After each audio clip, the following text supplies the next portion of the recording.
Bago tayo magsimula sa ating klase, magsitayo ang lahat para sa ating panalangin. Julian, pangunahan mo ang ating panalangin. Iyo po ang ating mga ulo, ipikit ang ating mga mata at tayo magkaroon. Panginoon, salamat po sa bagong araw. Gabayan niyo po kami sa pag-aaral, bigyan ng talino at sipag at ingatan niyo po kami sa buong maghapon. Amen. Amen. Magandang umaga mga bata. Magandang umaga po, Jenny. Kamusta kayo sa araw na ito? Mabuti naman po. Ako ay nagdala na kayo ay nasa mabuting kalagayan. Bago magsulong ang lahat, ay pakipulot muna ang mga basura na silalim ng inyong mga upuan at pakiayos ang inyong mga upuan at maaari na kayong umupo. Tapos na po, teacher. Okay. Sino kayong ang lumiban sa ating klase? Wala po, teacher. Wow, ang galing, kahanga-hanga dahil walang lumiban sa ating klase ngayon. Talagang lahat tayo ay pusigido na natuto sa ating bagong aralin. Palakpakan natin ang bawat isa. Okay. So ngayon, nais ko, basahin niyo ang ating alituntunin sa ating silid-aralan. Makinig na mabuti sa guro at sa mga kaklase. Makilahok na may pag-alam sa lahat. Mataas na kamay bago magsalita. Panatilihin ang posibleng pananaw at ugali. Okay, malinaw ba ang ating alituntunin? Opo, teacher. Nais kong sundin niyo yan upang sa oras ng ating mga talakayan mamaya ay maging maayos tayo at nakasusunod tayo sa ating alituntunin. So ngayon ay merong incentive si teacher. Meron siyang dalawang activity battle. Ito ay sa grade 4, dito naman ay sa grade 5. So kung sino yung baitang na mabait, tahimik at magaling mamaya magsagot ay lalagyan ni teacher na candy. At kung sino yung baitang na maraming candy ay siya magwawagi o makakatanggap na premyo. Malinaw ba yun mga bata? Opo. Okay. So ngayon ay pakipasa muna ang inyong mga takdang aralin sa harapan. Tapos na po. Okay, thank you. Okay, ngayon, okay, so grade 5, nais ko, pag-aralan niyo muna yung nakaraang litura natin dahil dadako muna ako sa grade 4 para may tatanong ko sa pagkatapos doon, babalik ko sa inyo para itatanong ko kung ano yung nakaraang litura natin. Malinaw ba yun? Opo, teacher. Okay, maging tahimik at pag-aaral lang mabuti. Hello, grade 4. Opo, teacher. Kamusta kayo sa araw na ito? Mabuti na po, teacher. Okay, ako ay nagdadala na kayo ay nasa mabuting kalagayan. So ngayon, sino sa inyo dito ang nakaalala pa sa ating nakaraang litura? Okay, Jezebel. Ating nakaraang litura, teacher, ay tungkol po sa pagkilala ng katangian ng tao. Tama! Magaling! Bigyan natin ng very good clap si Jezebel. Alam niyo ba kung paano ang very good clap? Hindi po. Ganito. 1, 2, 3. 1, 2, 3. Very good, very good, very good. Kayo nga. 1, 2, 3. 1, 2, 3. Very good, very good, very good. Okay. Okay. Okay, Regine. Magbigay ka nga ng isang mabuting katangian ng tauhan. Mabait. Mabigay. Masaluhin po, teacher. Tama! Ang mabuting katangian ng isang katauhan ay, ang sinabi ni Eugene ay, mabait. Ano ngayon? Mabait, masipag, at mapagbigay ng tao. Tama! Bigyan natin na 5 million clap si Eugene. Alam niyo ba kung paano yung 5 million clap? Hindi po. Okay, ganito yung 5 million clap. 1 milyon, 2 milyon, 3 milyon, 4 milyon, 5 milyon. Sige nga, kayo nga. 1 milyon, 2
5. So, pagbalik ko, ay dapat nakasagot na kayo.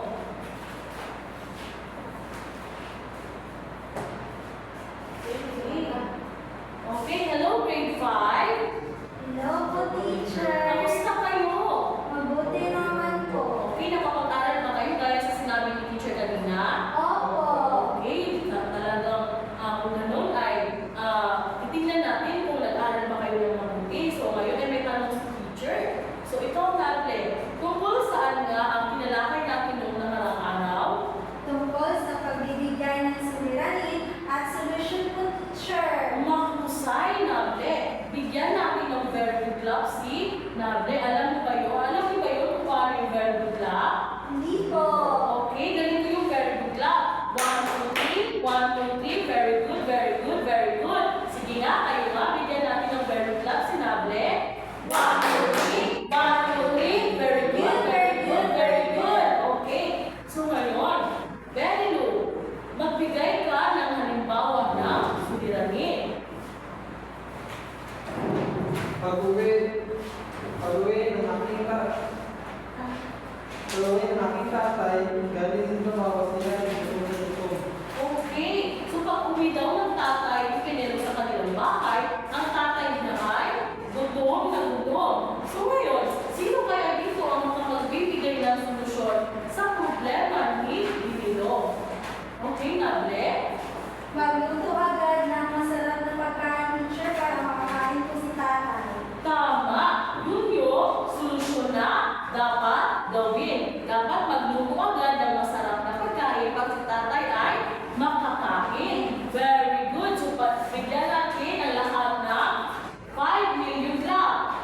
1 million, 2 million, 3 million, 4 million, 5 million. Congratulations! Tama! Very good. So, ngayon, nakita ko na naiintindihan niyo talaga ang ating nakaraang pintura. So ngayon, pupunta na tayo sa ating laro. May palaro si teacher. Excited na ba kayo sa palaro ni teacher? Opo. Okay, so grade 5. May nahanda ako ang actividad sa inyo. Kayo na ikalimang paitang ay tutukuyin ng mga salitang nakadikit sa pisara. Kung ito ba ay nagtatanong, nag-uutos, naglalahad o may damdamin. So, naiintindihan ba? Opo. Okay.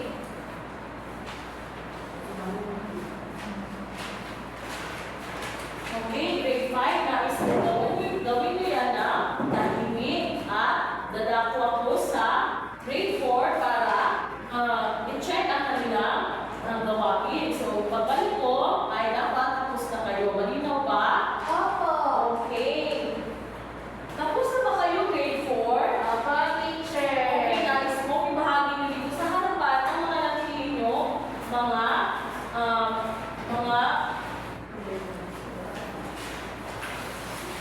ang napili yung mga salita.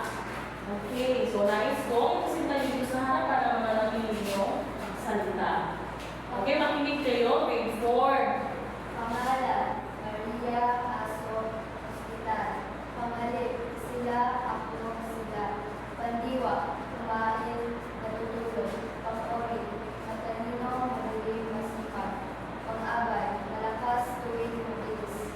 Okay, magaling. So, palakpakan natin ang grade 4. So, palakpakan natin sila. So, tama ang kanilang mga napiling salita. So, ngayon, grade 4. Sino kaya sa inyo dito? Bakit sa inyong aktibidad na ginawa? Ano kaya ang tatalakayin natin ngayong araw? Base sa inyong ginawang aktibidad, sa tingin nyo, ano kaya ang ating tatalakayin ngayong araw na ito? Meron bang makapagbibigay ng kanya ang sagot? Okay, Regine? Tungkol sa pag-aabay. Okay, tama. Ang tatalakayin natin sa araw na ito ay tungkol sa pang-abay. Meron ba kayong idea kung ano ang pang-abay? Wala pa? Okay, huwag mag-alala dahil ituturo ni teacher ngayong umaga ang kung ano ang pang-abay. So, bago ang lahat,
bakuran. So saan dyan ang panunan? Ito sa nalalaro ang mga bata sa bakuran. Saan dyan ang panunan?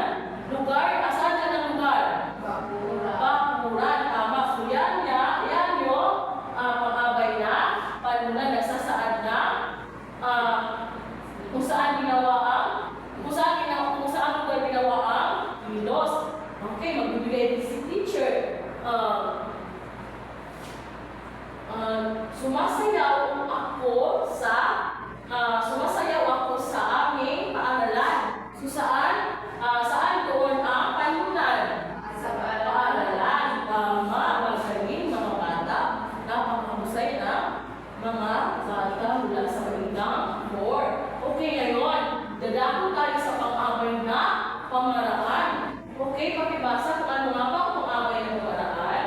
Nagsasaan ng paraan kung paano ginawa ang kilos. Okay, ano nga ba nagsasaad ng paraan kung paano ginawa ang kilos? Yun yung ang pang-abay na pamaraan. Halimbawa na lamang dito ay mabagal, mabilis, maingat, at masaya. Halimbawa, isang pangusap, maingat na tumawid si Ben. So ano nga? Saan nga dyan ang pang-abay na pamaraan? Anong salita? Maingat. Maingat. So, maingat na tumawid si Ben. Tama. So, magbibigay din si teacher ng isang halimbawa. Okay. Mabilis tumakbo si Juan. Saan doon? Ang pang-abay na pamaraan. Mabilis. Tama. Magaling ang grade 4. Nakakaintindi agad. So, ngayon, dadapos tayo sa panghuli. Ito ay ang pang-abay na panggaano. Okay. Pakibasa kung ano ang pang-abay na panggaano. Nagsasaan ng dami o antas ng kilos. Okay. Yan daw yung nagsasaad ng dami o antas na kilos. Halimbawa na lamang ay sobra, lubos, masyado at kaunti. Halimbawa na pangusap. Sobrang saya na bata. Saan dyan ang pang-abay na panggaano?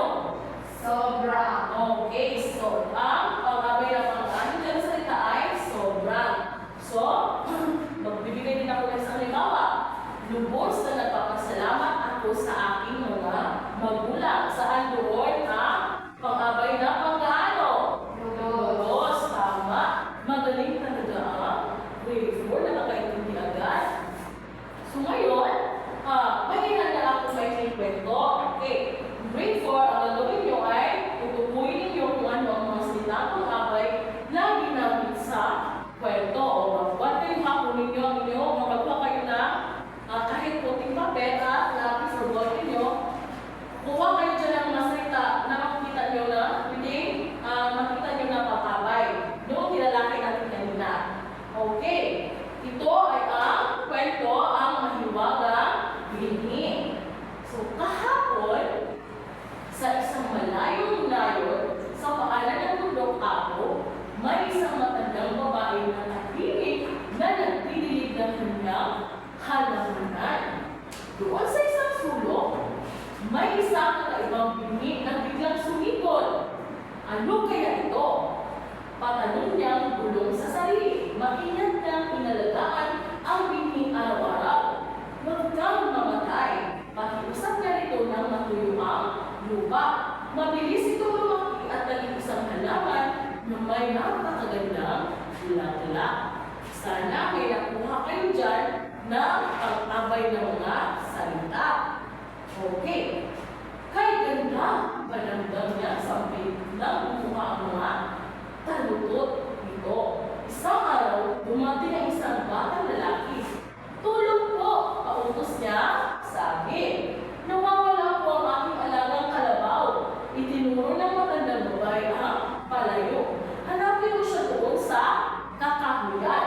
Okay, mahinahon niya ubod. Buong pagpapasalamat na umalis ang bata. At maya-maya pa ay bumalik ito na may kasama masayang kalabaw. Yan ha. Sana nakuha niyo kung saan doon na mga pang-abay na salita. Okay. Maraming salamat po. Masigla niya sabi. Ang mahiwagang hindi pala ay nagdudulot ng swerte sa mga taong may mabuting puso. So dapat tayo ay mayroong mabuting puso. Tama.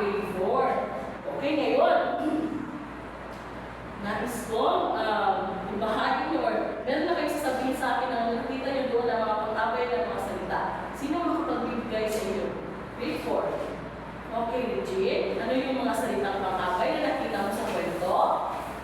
Pamanahon, kahapon, araw-araw, mamaya, pamalaan, tahimik, maingat, mabilis, mahinahon, buong pagpapasalamat at masigla, panunan, malayong layon, doon, at palayo. Okay, tama! Napakagaling naman ni Regine. Bigyan natin si Regine na boom, boom, clap. Alam niyo ba kung paano yung gawin ng boom, boom, clap? Hindi. Oo, ganito yun. 1, 2, 3, 1, 2, 3, boom, boom, clap. Kayo nga, sige. Again, 1, 2, 3, 1, 2, 3, boom, boom, clap. Tama. So ngayon, dadako na tayo grade 4 sa ating gawain. So excited na ba kayo gumawa ng aktibidad? Opo, Okay, teacher. bago yan, ay nais ko muna ipakita sa inyo ang ating rubrics para yan yung maging guide nyo sa ating sasagawang aktibidad. May malinaw ba? Opo. Okay, so ito yung aktibidad nyo, grade 4. Hahatiin ko kayo sa dalawang pangkat. So ito yung unang pangkat at ito yung pangalawang pangkat. So ito yung ang pangkat una, basahin ang pangusap at minugan ang pangkapay sa bawat pangusap. Sa pangalawang pangkat naman, piliin ang tamang pangkapay sa loob ng panaklong upang makuha ang pangusap. Malinaw ba? Opo. Okay, so gawin nyo na ang inyong aktibidad para pagbalik ni teacher mamaya ay matapos nyo yan at ating ma-check. Dadako muna ako sa grade 5. Okay ha? Tahimik lang gagawin ang aktibidad. Okay. So, kamusta kayo, grade 5? Mabuti naman po. Tapos nyo na ba ang inyong aktibidad? Opo. Okay, tingnan nyo nga. Pakipasa nga dito sa harapan. Okay. Analyze mo, basahin mo na, Ple, ang mga isinulat nyo dito sa inyong grupo. Niyakap ko siya ng mahigpit, may damdamin ko, teacher. Pupunta ako bukas sa palengke, naglalakad. Aray, ang sakit ng ngipin ko, may damdamin ko. Kailan po ako ninyo? Nagtatanong. Maaari ba ako makahiram ng lapis sa iyo? Nagtatanong. Talagang hanga ako sa galing mong humawi, naglalakad. Bakit napakabagal lumiyar ng kambing? Nagtatanong. Uuwi ako mamayang gabi. Naglalakad. Bibisita kami ni Luisa bukas. Naglalakad. Tuwang-tuwa ang mga bata sa panonood ng puppet show na yun. Tama, napakahusay naman ng grade 5. Naku, nagawa sila ng mga salita o nakapili sila kung ano ba yung pinalalahan na ang sinasabing salita doon. So ngayon, grade 5, base sa inyong aktibidad na ginawa, ano kaya ang ating tatalakayin ngayong araw? Sino sa inyo ang makapagbibigay o makapag-share na kanyang aral, kung ano yung nasa isip niya, kung ano ba yung tatalakayin na ngayong araw? Sino dito sa inyo? Okay, pwede doon? Tingin ko po, ang tatalakayin natin ngayon araw ay tungkol sa uri ng pangungusap o pito. Tama! Ang tatalakayin natin ngayong araw ay tungkol sa ibang uri ng pangungusap ayon sa lahat at kayanihan. Tama na paggaling naman ni Belo. Bigyan naman natin na ano bang yung palakpak na hindi natin sambit. Sige, ito na lang. Bigyan na lang natin na magaling clap si Belo. Sige, ganyan yung sabi ko siya na magaling clap. Ano nga yun? Sige, sabayan niyo ako.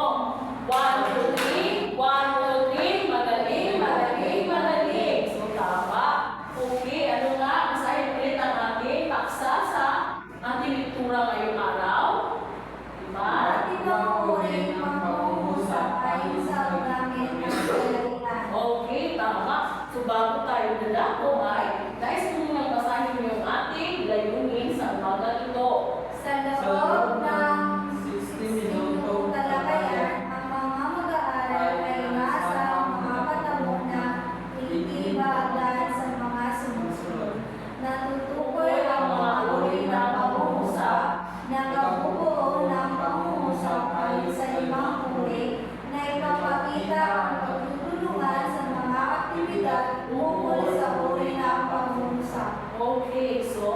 lagi mong pinalalahanin ang ating ayunin para maging kwal tayo kahit sa ating sasagawa, talakayan ngayong umaga. Okay, so, mga uri ng pangungusap ayon sa gamit. So, dito natin malalaman kung ano ba yung mga iba't ibang uri ng pangungusap na namaayon sa kanyang gamit. So, unang-una ay ang pasalaysay. So, pakibasa na kung ano ang pasalaysay. Nagsasaad ng bahaya o impormasyon. Okay, ang pasalaysay daw ay nagsasaad ng pahayag o impormasyon. Halimbawa na lamang dito ay naglilinis ng silid si Maria. Okay, so sino ba dito sa inyo ang naglilinis? Kayo ba lahat ay naglilinis? Opo. Okay, magaling. Very good yun. Dapat tayo ay palaging naglilinis sa ating bahay. Hindi lang sa ating bahay, kundi sa kung saan lang tayo pupunta. Okay, so, sino ba ang pagbibigay kaya dito sa inyo ng halimbawa ng pasalaysay? Gaya ng sinabi dito, na halimbawa yung naglilinis si Maria. Nagsasalaysay daw siya na si Maria daw naglilinis ng silid. Okay, si Pichu na lang, sige. Okay, sige, Julian. Magbigay ka ng halimbawa sa pasalaysay. Nakikinig po si Benelo sa lectura ng guro po teacher. Tama. Sabi sa ang pasalaysay ni Julian ay si Benelo daw ay nakikinig na lektura sa kanyang guro. Tama, very good, Nable. Okay, yun ay dadako tayo sa patanong. Okay, basahin kung ano yung patanong. Nagtatanong at nagtatapos sa tandang pananong. Okay, so klaro-klaro daw ang patanong ay nagtatanong at nagtatapos talaga sa tandang pananong. Alam niyo ba kung ano yung tandang pananong? Grade 5? Alam niyo? Opo. Alam niyo, so ito yung tandang pananong. So kapag nagtatanong tayo, ay huwag talaga natin kalimutan lagyan ito na sign. Yan yung tanda pananong. Para malaman natin na kayo ay nagtatanong or nagsasabi na pasalaysay lang. Okay. Halimbawa na lang dito, saan ka pupunta? O, diba? Nakita niyo ang tandang pananong. Diba? Hindi nawala. So siya ay nagtanong, saan ka pupunta? So ngayon, sino ang makapagbibigay na isa pang halimbawa ng patanong? Okay, Nande? Sino siya? Wow! Galit na galit siya. So, ang sabi ni Julian ay, ang halimbawa niya ay, sino siya? O, sino siya? So, nagtanong siya kung sino ang kanyang nakita. So, tama. Very good, mahusay. So, ngayon ay, dito tayo sa pautos o pakiusap. So, pakibasa ang pautos o pakiusap. Nagbibigay ng utos o pakiusap. Okay, halimbawa na dito ay, pakisara ang pinto. Linisin mo ang iyong mesa. Yun yung mga pautos o pakiusap. So, kayo ba ay nauutusan sa inyong mga magulang? Opo. Tama yun. Dapat talaga ay maging masunurin tayo sa lahat ng bagay. Okay ha? Grade 5, lalahanin natin na maging masunurin. Okay, sino ba magbibigay ng halimbawa na pautos o pakiusap? O, ganito.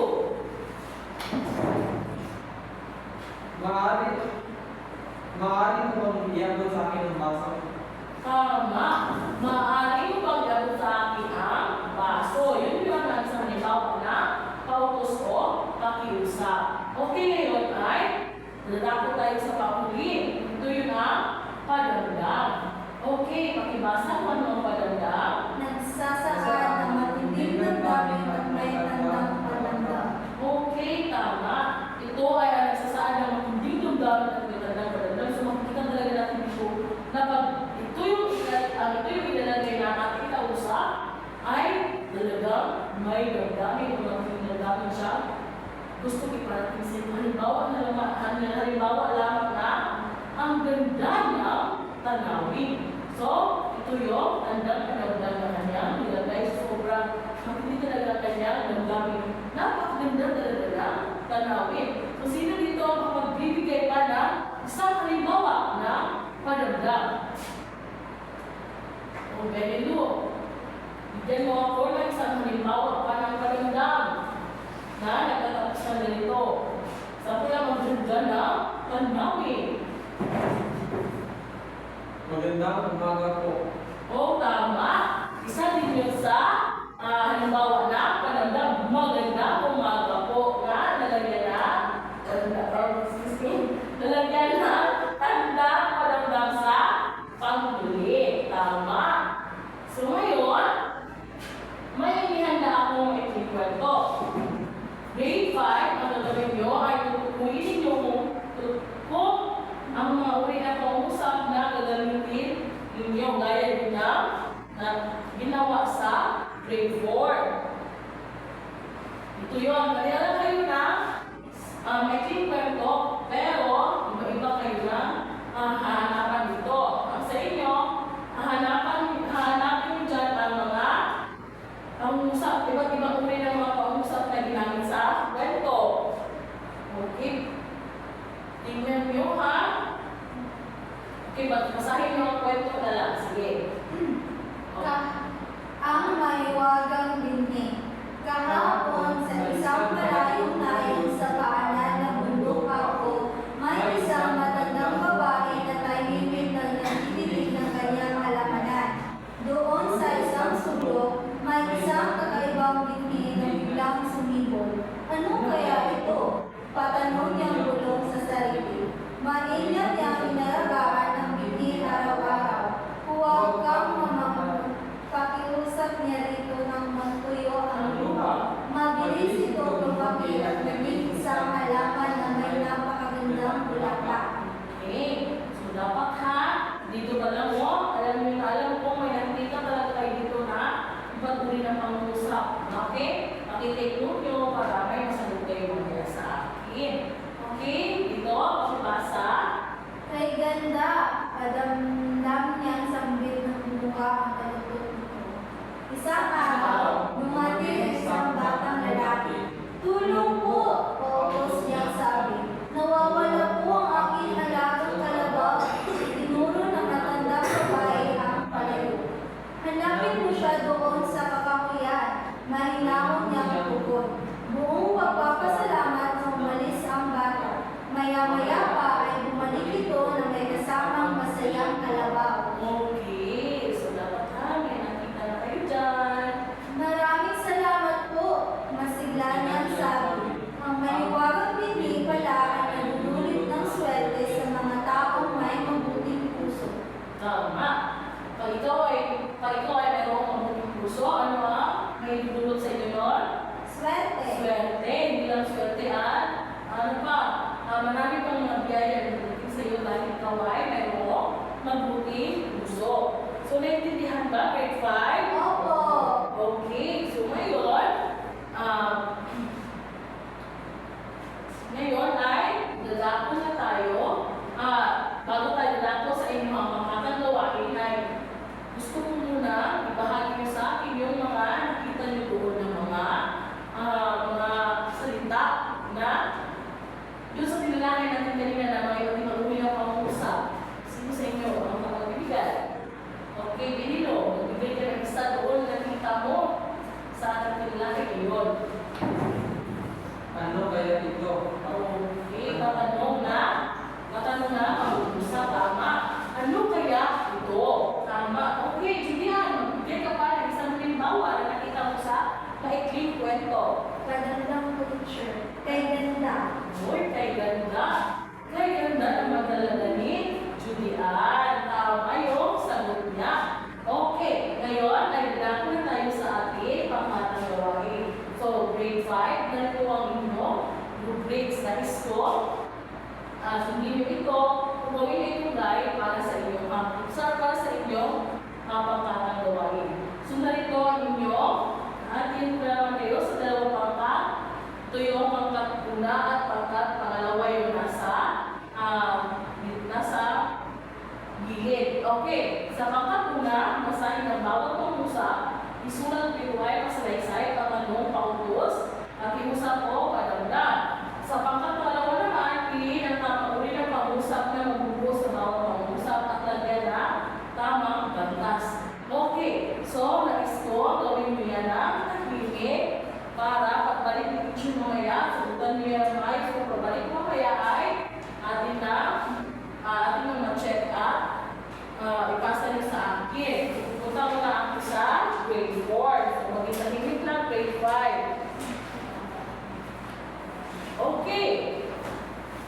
Grade 4, tapos niyo na ba ang inyong pangkatang gawain? Opo, teacher. Okay, nais ko, magbigay kayo o nais ko ibahagi niyo sa akin ang inyong mga sagot sa ginawa niyo gawain. Okay, Regine, ibahagi mo ang inyong mga sagot. Pabilis ng tumakbo ang bata.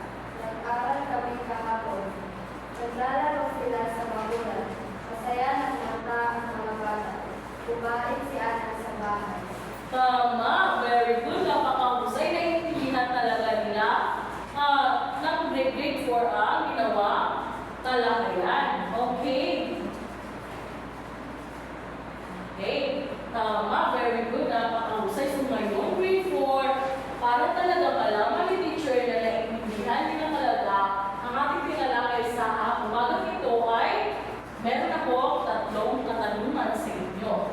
Okay, ang unang tanong, ano ang tawag sa salita pagbibigay-bigin o naglalarawan sa pandiwa, pag-uri o kapwa, pang-abay? Okay, Regine? Okay, ito ay pang-abay na. Pang-abay, oo nga. Balik. Okay, ito ay pang-abay. Tama, Regine. So, sa pangalawang tanong, ano ang uri ng pang-abay? Na nagsasabi ko kailan ginawa ang kilos? Okay, Regine? Again? Pag-aabay na pamamagitan. Ito ay pang-abay na pamanahon. Dapat? Di ba? Sabi doon, ang pang-abay na pamanahon ay nagsasabi ko kailan ginawa ang kilos. Okay, tama. Very good. So, pangatlong tanong, bakit mahalaga ang pang-abay na pangusap? Sa pangusap, okay? Jezebel? Mahalaga ang pang-away dahil upang pinakalawak at ilinaw nito ang kapulugan ng Panginoon sapat mas naiintindihan kung paano, kailan, saan o gaano ginawa ang kilos. Tama, napakahusay na grade 4 talaga naiintindihan na mga pinag-aralan o tinuro ng teacher kanina. Bigyan naman natin na 5 milyong palakpak ang ating mga sarili. 1 milyon, 2 milyon, 3 milyon, 4 milyon, 5 milyon. Congratulations! Okay. So ngayon, nakita ko na handa na kayo at natutuyo talaga ang ating ginawang talakayan ay magsasagawa na tayo na maikling pagsusulit. So, kumuha kayo ng papel at ballpen. Tapos na po, teacher. Okay, tama, very good. So, i-check natin na mamaya, ay review nyo muna ang inyong mga sagot dahil babalikan ko grade 5. Huwag kayong mahingay, mag-check nyo na mabuti ang inyong mga sagot dahil kukunin yan yung teacher. Balikan pa, grade 4. Okay, so dadako na ako sa grade 5. Tapos ka ba ang inyong pagtatang gawain grade 5? Okay, so guys, kung ibahagi niyo sa akin o sa amin lahat ang inyong naging sagot sa inyong mga gawain. Okay, sasahin niyo yung sagot. Naglalaro ang mga bata sa labas. Masalaysay. Kailan ka uuwi? Matanong. Pakisara ang pinto. Pakiusap. Ang ganda ng araw. Magandang. Kumain kami ng masarap na tanghalian. Masalaysay po. Tama, napakahusay naman grade 5. So, bigyan natin na very good job ang ating mga sarili. 1, 2, 3. 1, 2, 3. Very good, very good, very good. So, kitang-kita ng teacher na natutunan niyo talaga or may natutunan talaga sa ginawa natin. Literal talaga yung tingnan. So, bago ang lahat, gusto ko talaga muna meron talaga akong mga itatanong sa inyo para talaga malaman ng teacher na hindi nyo talaga kinalimutan na may gusto, may natutunan talaga kayo sa aking mga tinurukan niya. So, meron akong 3 katanungan. Unang tanong, ano ang tawag sa pangusap na naglalaan ng impormasyon ng pangyayari? Judy Ann? Pasalaysay po, teacher. Tama! Ito ay pasalaysay. Tama! Napakahusay ni Judy Ann. Pangalawang tanong, anong uri ng pangusap ang nagtatanong